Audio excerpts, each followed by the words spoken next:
Lumo is the brightest, the lightest, the happiest festival in Oulu. Well, this is the 10th year of Lumo. I'd like everything to be 10 times as good. We are at the Oulu main library, where we have started our first installations. The teachers and students of Oulu University of Applied Sciences are building this.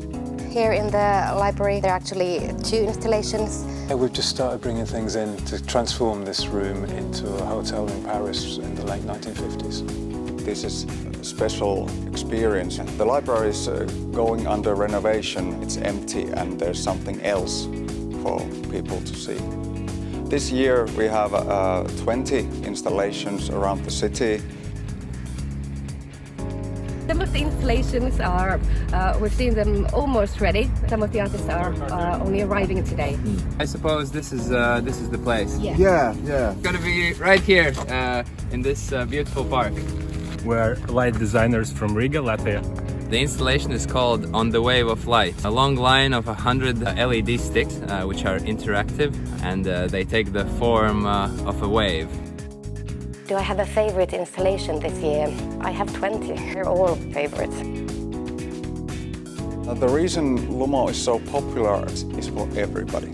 It's very accessible for people coming from different backgrounds. For children, for elderly, people can come and go as they wish. It's free of charge, and it's very important. I think the best thing about Lumo Festival is crowds of people that make an effort to come and see the work. The end of November is the hardest time of the year for many people. People are getting tired of this darkness, being inside and not having very much to do.